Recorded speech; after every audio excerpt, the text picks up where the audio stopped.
MP board के class 9 के विद्यार्थियों, देखिए आज के इस वीडियो के अंतर्गत मैं आप सभी को वार्षिक परीक्षा के लिए विषय समाज विज्ञान का एक यहाँ पर आदर्श प्रश्न पत्र आपको सॉल्यूशन के साथ में बताने वाली हूँ, जो कि काफ़ी इम्पोर्टेंट है, जिसके 100% श्योर पूरे परीक्षा में आने के चांस है।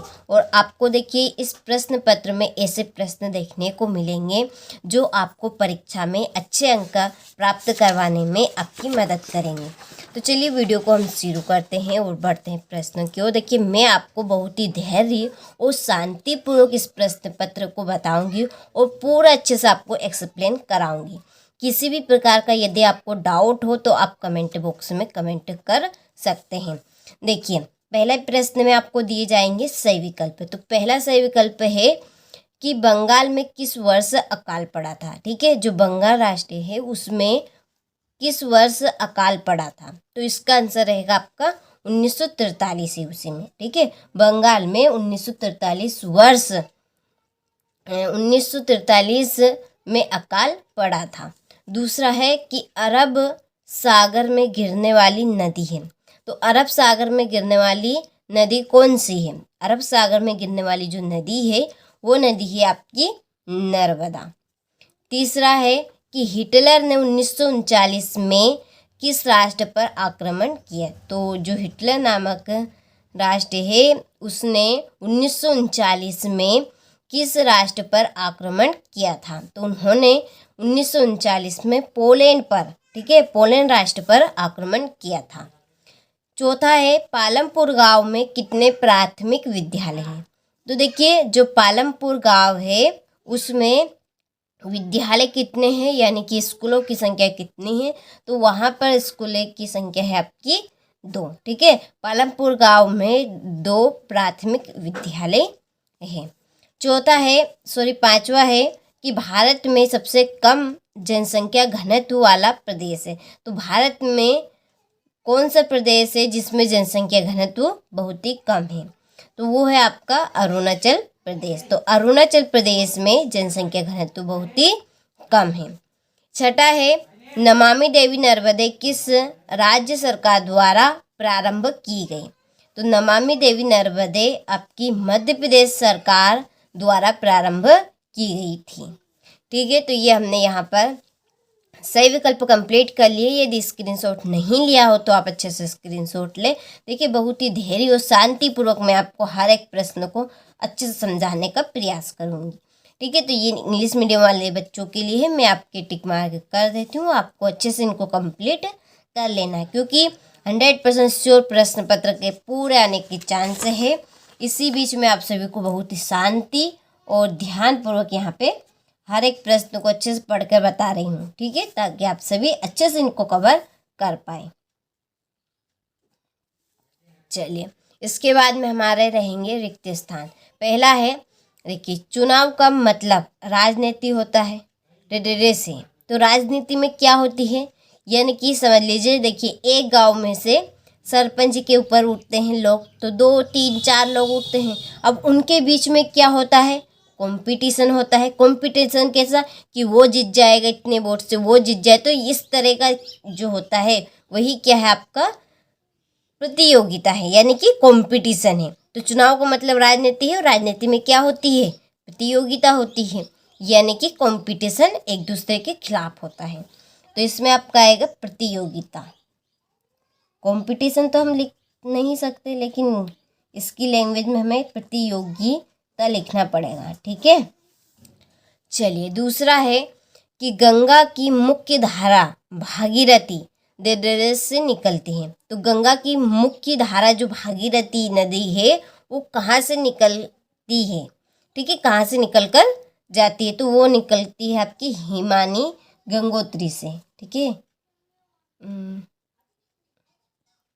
गंगोत्री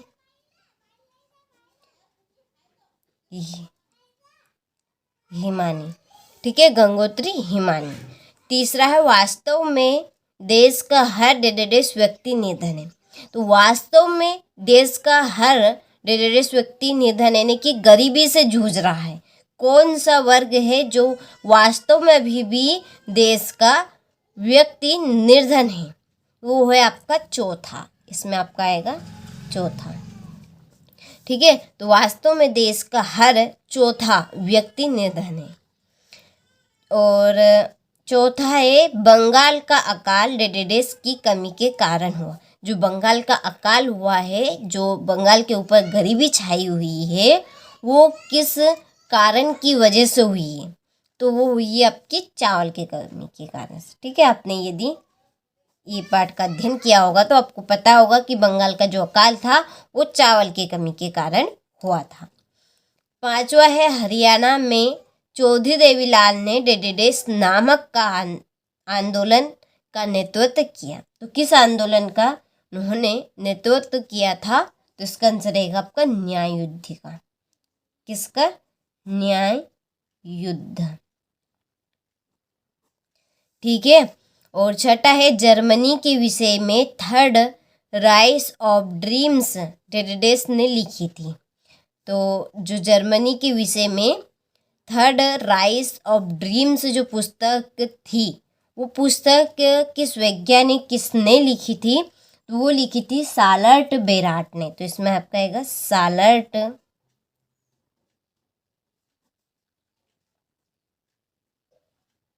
बेराट। ठीक है, चलिए तो यहाँ से आप स्क्रीनशॉट अच्छे से ले लीजिए। ये हमारे रिक्त स्थान कंप्लीट हो चुके हैं। यहाँ से देखिए, ये इंग्लिश मीडियम वाले बच्चों के लिए आप इनको ज़रा फिल कर लीजिएगा। ठीक है, चलिए अब बढ़ते हैं हम अगले प्रश्न की ओर। तो देखिए, अगले प्रश्न में हमारी सही जोड़ी, पहली जोड़ी है ब्रह्मपुत्र। तो देखिए, ब्रह्मपुत्र की आपकी जो जोड़ी रहेगी, इसकी जोड़ी का जो मिलान होगा वो होगा आपका संगोपा से। दूसरी है डल झील। डल झील की आपकी जोड़ी है कश्मीर। तीसरी है भारत वन सेवा की स्थापना। भारत वन सेवा, जो वन सेवा थी, उसकी स्थापना कब की गई थी भारत में? तो वो की गई थी 1864 में। और चौथी, ऑस्ट्रेलिया को जर्मनी में मिला लिया। तो ऑस्ट्रेलिया को कौन से सन में, कौन से ईस्वी में जर्मनी में मिला लिया था? तो वो आपका 1938 में। तेज चलने वाली पवन, तेज चलने वाली पवन कौन सी है? तो वो है आपकी जेट स्ट्रीम। ठीक है, ये आपकी पांचवी जोड़ी। और छठी है औजार और मशीन। औजार मशीन क्या है? ये आपकी स्थायी पूंजी है। क्या है?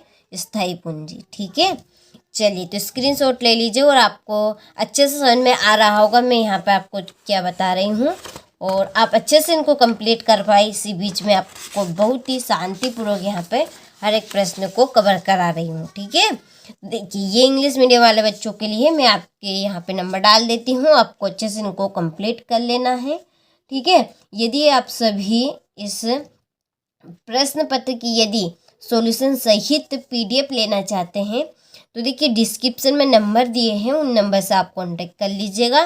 कांटेक्ट करने पर आपको पूरी जानकारी मिल जाएगी। ठीक है, आपकी वार्षिक परीक्षा के लिए हम देखिए पूरा प्रयास कर रहे हैं कि आप सभी को अच्छे से अच्छे नंबर आए। तो इसी बीच आप सभी को हम इस तरह के 4 मॉडल पेपर दे रहे हैं। देखिए रियल पेपर हम आपको यहाँ पर सामने नहीं बता सकते हैं, लेकिन ये 4 सेट पेपर यदि आप कंप्लीट कर लेंगे तो आपका पूरा पेपर देखिए इन्हीं प्रश्न पत्र में से फंसेगा। केवल 4 पेपर है, 4 पेपर को आप कंप्लीट कर लीजिए। 100% श्योर है कि आप पूरे नंबर में से पूरे नंबर ला सकते हैं। ठीक है, आपका एक भी नंबर इधर से उधर नहीं होगा, ये 100% गारंटी ठोक से बिल्कुल। लेकिन आपको चारों सेट पेपर अच्छे से कंप्लीट करने पड़ेंगे। विद सॉल्यूशन भी है, बहुत ही सोने पे सुहागा है। तो आप तो फट से इनको कंप्लीट कर लीजिए। यदि हमारे व्हाट्सएप ग्रुप से आप जुड़ना चाहते हैं तो डिस्क्रिप्शन नंबर है, आप जल्दी से उनसे कॉल करिए। आपको कॉल करने के बाद पूरी जानकारी मिल जाएगी। ठीक है, देखिए एक वाक्य में उत्तर है। पहला है कि नवीन जनसंख्या नीति की घोषणा कब की गई? तो जो नवीन जनसंख्या नीति थी, इसकी जो घोषणा की गई थी वो की गई थी आपकी 15 फरवरी 2000 में। ठीक है, दूसरा है पाकिस्तान में चेनाब से मिलने वाली नदी का नाम बताइए। तो पाकिस्तान में चेनाब से मिलने वाली कौन सी नदी है? तो वो नदी है आपकी झेलम नदी। कौन सी नदी है? झेलम। ठीक है। तीसरी है प्रत्येक व्यक्ति की औसत आयु कहलाती है। प्रत्येक व्यक्ति की औसत आयु क्या कहलाती है? प्रत्याशित आयु कहलाती है। क्या कहलाएगी? प्रत्याशित आयु। ठीक है। चलिए, इसके बाद में चौथा कि सार्वजनिक वितरण प्रणाली का अंग है। सार्वजनिक जो वितरण प्रणाली है उसका अंग क्या है? तो उसका जो अंग है वो है उचित मूल्य की दुकान। उचित मूल्य की दुकान। ठीक है। और पांचवा, किस नदी को दक्षिण भारत की गंगा कहते हैं? तो कौन सी नदी है जिसको दक्षिण भारत की गंगा कहते हैं? तो वो है आपकी गोदावरी। क्या आएगा इसमें? गोदावरी। ठीक है। इसके बाद में है छठा कि अबुल कलाम आज़ाद का जन्म कहाँ हुआ था? सभी को पता है, यदि नहीं पता हो तो आप अब कंप्लीट कर लीजिए। आप अबुल कलाम आज़ाद जो थे वो तमिलनाडु के या आप रामेश्वर के लिख सकते हैं। ठीक है। तो वो उनका जन्म कहाँ पे हुआ था? तमिलनाडु या आप रामेश्वर लिख सकते हैं। ठीक है। चले, तो यहाँ से आप स्क्रीनशॉट अच्छे से ले लीजिए। देखिए, आप अच्छे से इनको कंप्लीट कीजिएगा। इसके बाद में ये इंग्लिश मीडियम वाले बच्चों के लिए, तो आप इनको फिल कर लीजिएगा। देखिए, फिर है सत्य सत्य बताइए। पहला है कि केरल में प्रति 1000 पुरुषों पर महिलाओं की संख्या 1995 है। देखिए, केरल में प्रति 1000 पुरुषों पर महिलाओं की संख्या है 1995 है। तो ये बात आपकी असत्य है। ठीक है, असत्य रहेगी। दूसरा है अन्नपूर्णा योजना दीन वरिष्ठ नागरिक समूह पर लक्षित है। तो ये आपका सत्य रहेगा। तीसरा है भूमि के पश्चात पूंजी उत्पादन का दूसरा आवश्यक कारक है। तो ये आपका असत्य है। और चौथा है ऑस्ट्रेलिया और स्पेन कैथोलिक चर्च के समर्थक थे। तो ये बात आपका बिल्कुल सत्य है। ठीक है, तो इसमें आपका आएगा सत्य। और पांचवा, पालमपुर गांव में पशुपालन मुख्य उत्पादन क्या है? तो ये असत्य बात है। और छठा है भारत में जनसंख्या का वितरण समान है। तो ये असत्य बात रहेगी आपकी। ठीक है, चलिए, तो आप यहाँ से स्क्रीनशॉट अच्छे से ले लीजिए। देखिए, इसके बाद में है क्वेश्चन नंबर छठा कि हमारे उत्तर पश्चिमी, उत्तरी तथा उत्तर पूर्वी पड़ोसी देशों के नाम लिखिए। सातवां है वृष्टि छाया प्रदेश क्या है? आठवां है वनों के विनाश के क्या कारण है? नौवां है नमामि देवी नर्मदे योजना क्या है? ठीक है। और फ्रांस की क्रांति की शुरुआत किन परिस्थितियों में हुई? ठीक है, चलिए,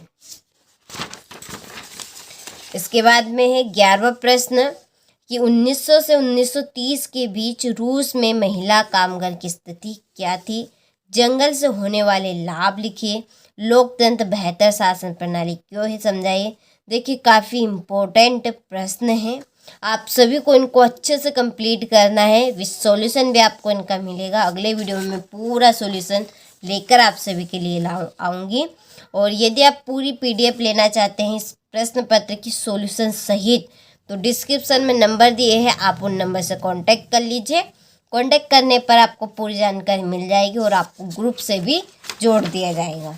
ठीक है, तो आप कांटेक्ट करना ना भूलें। तो आप ज़रूर जल्दी से कांटेक्ट कर लीजिए क्योंकि परीक्षा बहुत ही नज़दीक है। ये आपका 22वां प्रश्न है, बागर और खादर में अंतर। ये आपका 23वां निर्धनता उन्मूलन के लिए सरकारी रणनीतियाँ लिखिए। ठीक है, तो ये आपका पूरा प्रश्न पत्र यहाँ पर हो चुका है, जो कि आपका सेट ए के रूप में है। इसके बाद में हम देखिए सेट बी कंप्लीट करेंगे। इस तरह के आपको देखिए 4 पेपर दिए जाएंगे। कितने पेपर? 4 पेपर। देखिए ये आपका सेट सी रहा और ये आपका सेट डी है। ठीक है, ये चारों पेपर आप सभी के लिए, ठीक है, बहुत ही इम्पोर्टेंट है और मैं आप कभी सभी को भरोसा दिलाती हूँ, यदि आप सभी ये चारों पेपर कंप्लीट कर लेते हैं तो देखिए आप 75 के 75 नंबर आप जरूर लेकर आएंगे। एक भी प्रश्न आपका रोंग नहीं जाएगा, पूरे प्रश्न आपके इन्हीं प्रश्न पत्र में से फंसेंगे। ठीक है, चलिए तो मिलते हैं आपसे अगले वीडियो में।